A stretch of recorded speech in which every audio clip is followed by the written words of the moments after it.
आज हामी नेपालको प्रमाणिक समयको बारेमा भन्न गइरहेका छौँ र यसको बारेमा हामी डिस्कस गर्नेछौँ। साथीहरू सबै है एकदम ध्यान दिएर सुन्नुहोला।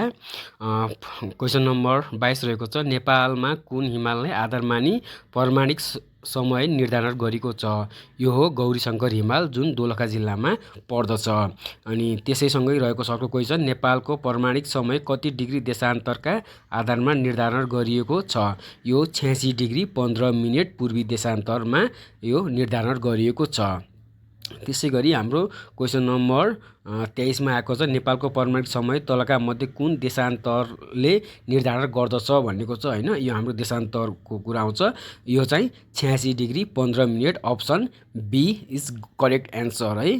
अप्सन बी चाहिँ एकदम करेक्ट एन्सर रहेको छ। त्यसै गरी हाम्रो क्वेसन नम्बर 24 मा रहेको छ, नेपालको प्रमाणिक समय दिएको मध्ये कुन देशान्तरलाई आधार मानिरहेको छ? यो पनि 86 डिग्री 15 मिनेट। अप्सन ए ठिक रहेको छ। अब क्वेसन नम्बर 25 मा रहेको छ, नेपालको प्रमाणिक समय यो पनि प्रमाणिक समय ग्रिनविच मानक समयभन्दा कति समय अन्तरमा हुने गरी निर्धारण गरिएको छ भनेको छ। यो क्वेसन नम्बर 25 को हाम्रो अप्सन ए नै बेस्ट हुन्छ। किन भन्दाखेरि 5 घण्टा 45 मिनेट अगाडि भनेको छ, अरू चाहिँ पछाडि र अरू चाहिँ अरू समय 15 राखेको कारणले गर्दा 5 घण्टा 45 मिनेट चाहिँ अगाडि छौँ, हामी फास्ट छौँ होइन ग्रिनविच मानक समयभन्दा। त्यही भएर अप्सन ए इज गुड। त्यसै गरी क्वेसन नम्बर 26 मा रहेको छ, नेपालको प्रमाणिक समय कुन मितिदेखि लागू भएको हो? साथीहरू हामी यसलाई चाहिँ एकदम इम्पोर्टेन्ट छ क्वेसन। यो चाहिँ विक्रम सम्वत 2042 साल वैशाख 1 गते, जतिखेर नेपालको राजा हुनुहुन्थ्यो वीरेन्द्र सरकार हुनुहुन्थ्यो होइन।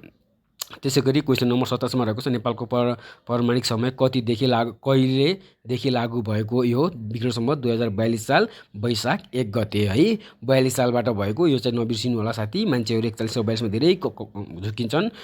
क्वेसन नम्बर 27 को अप्सन बी रहेको छ एन्सर। अनि त्यसरी 28 मा रहेको छ, प्रमाणिक समय तलका मध्ये कुन रेखालाई आधार मानि निर्धारण गरेको हुन्छ? अप्सन ए अक्षांश रेखा, अप्सन बी देशान्तर रेखा, अप्सन सी भूमध्य रेखा, अप्सन डी अन्तर्राष्ट्रिय तिथि रेखा भन्नेको रहेको छ। यसको एन्सर रहेको छ अप्सन बी देशान्तर रेखा रहेको छ। त्यसै गरी क्वेसन नम्बर 29 मा हामी हेरौँ साथीहरू, नेपाल सम्बन्धी तलका कथनहरू अध्ययन गरी सही विकल्प छान्नुहोस् भनेको छ। नेपालको पूर्वी पश्चिम औसत लम्बाइ 885 किलोमिटर रहेको छ, एकदम यो ठिक रहेको छ। नेपालको समय ग्रिनविचको समयभन्दा 5 घण्टा 45 मिनेट ढिलो रहेको छ, यो गलत हो। यो चाहिँ हामी छिटो रहेको छौँ है। अनि अब यहाँ अप्सन कुन सही हुन्छ? क सही ख गलत भनेको छ, अप्सन ए नै सही रहेको छ। त्यसै गरी अब हामी भारत र चीनलाई छुने क्षेत्र, प्रदेश र जिल्लाहरूको बारेमा अध्ययन गर्नेछौँ। तलका मध्ये भारतको कुन राज्यसँग नेपालको सिमाना जोडिएको छैन भनेको छ? सिक्किम, उत्तराखण्ड र पश्चिम बङ्गालसँग हाम्रो सिमाना जोडिएको छ भनेपछि झारखण्डसँग, अप्सन सी झारखण्डसँग हाम्रो सिमाना जोडिएको छैन है साथीहरू। अनि अब क्वेसन नम्बर 31 मा आएका छौँ हामी।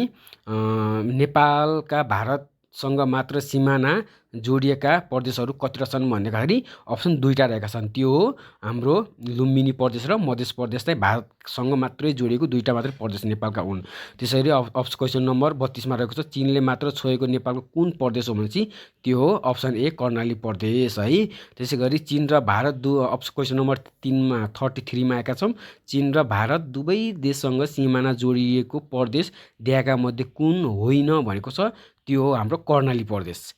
अप्सन डी कुन चाहिँ जोडिएको छैन दुवैसँग? बागमतीले पनि जोडिएको छ, उत्तरदेखि दक्षिणसम्म नै फैलिएको छ, कोशी पनि त्यस्तै र सुदूरपश्चिम त्यस्तै रहेको छ भन्दाखेरि कर्णाली चाहिँ चीनसँग मात्रै जोडिएको छ, अप्सन डी रहेको छ। भारत र चीनलाई छुने जिल्लाहरूको बारेमा पढ्दैछौँ हामी। क्वेसन नम्बर 34 मा गएका छौँ। भारतसँग मात्र जोडिएको नेपालका कतिवटा जिल्ला रहेका छन् भनेको छ? 25 वटा जिल्ला रहेका छन्। भारतसँग मात्रै जोडिएको है, यहाँ मात्र भनेको छ 25 वटा रहेको छ। नेपालको भारतसँग मात्र सिमाना जोडिएको जिल्ला कतिवटा छन् भन्छ? यो चाहिँ 25 वटा नै हो है साथीहरू। 35 मा पनि फेरि त्यही क्वेसनलाई रिपिट गरेको छ, भारतसँग मात्रै भनेको छ, त्यो हो 25 हो। फेरि क्वेसन नम्बर 36 मा चीन र भारत दुवै देशलाई छुने नेपालका जिल्ला कतिवटा छन् भनेको छ? त्यो हो 2टा जिल्ला हुन्। 36 को त्यो हो ताप्लेजुङ 2 जिल्ला हुन्, त्यो र ताप्लेजुङ र दार्चुला है।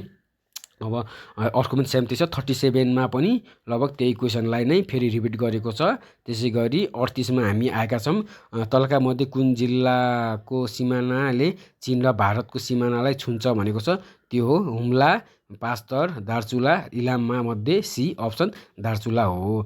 अनि क्वेसन नम्बर 39 यानि कि 39 क्वेसनमा तलका मध्ये चीनसँग सिमाना नजोडेको जिल्ला कुन हो भनेको सिन्धुपाल्चोकले जोडेको छ, दोलखाले पनि जोडेको छ, त्यसै गरी पर्वत चाहिँ जोडिएको छैन, अनि बझाङले पनि जोडिएको छ चीनसँग है साथीहरू। यसको एन्सर रहेको छ सी पर्वत रहेको छ। क्वेसन नम्बर 40 मा रहेको छ नेपालमा कतिवटा जिल्लाले चीन र भारतलाई छोएका छैनन् भनेको छ। यसमा चाहिँ 37 वटा जिल्लाले चीन र भारतलाई छोएका छैनन् है, अरूले छोएका छन् तर उसले चाहिँ 40 वटा जिल्लाले छुन्छन् भने 37 वटा जिल्लाले छुँदैनन् है त। तलका कुराहरू विचार गर्नुहोस् र सही विकल्प छान्नुहोस् भनेको छ क्वेसन नम्बर 41 मा। त्यसै गरी नेपालका 50 वटा जिल्लाले भारतको सिमाना छुँदैनन्, यो सही हो। 50 वटा जिल्लाले छुँदैनन् यानि कि 25ले मात्र छुन्छन् है। अनि क्वेसन बीमा रहेको छ चीनसँग नेपालका 13 वटा जिल्लाको मात्र सिमाना जोडिएको छ भनेको छ, यो गलत हो, त्यसमा 15 हो है। अनि नेपालका 6 वटा प्रदेशले भारतको सिमाना छुन्छन् भनेको छ, यो सही हो। अप्सन ए 1 मात्र, अप्सन बी 2 मात्र, अप्सन ए र 3 मात्र, 2 र 3 मध्ये अप्सन सी 1 र 3 मात्रै रहेको छ। नेपालका 50 र अप्सन 3 ले चाहिँ यसको एन्सर सही हुन्छ है। नेपालको लिम्पिअधुरा, लिपुलेख र कालापानी सहितको आवाधिक नक्सा कहिले प्रकाशन गरिएको हो भन्छ, यो चाहिँ क्वेसन नम्बर 32 मा रहेको छ। यसको एन्सर रहेको छ विक्रम सम्वत 2017 साल जेठ 7 गते हुन्छ है साथीहरू।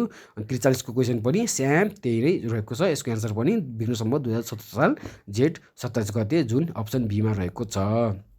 अब क्वेसन नम्बर 44, प्राय नक्साको स्केल केमा व्यक्त गरिन्छ भनेको छ है। यो नक्साहरू, यो ठुल्ठुलो नक्साहरूकोमा अप्सन ए शब्द, B line, C metrics, option D ratio, यसको एन्सर रहेको छ रेसियो। एकदम नेपालमा जे जति यो सिमानाका कुरा गर्छन् नक्साहरूका, त्यो सबै हाम्रो उसमै रेसियोमै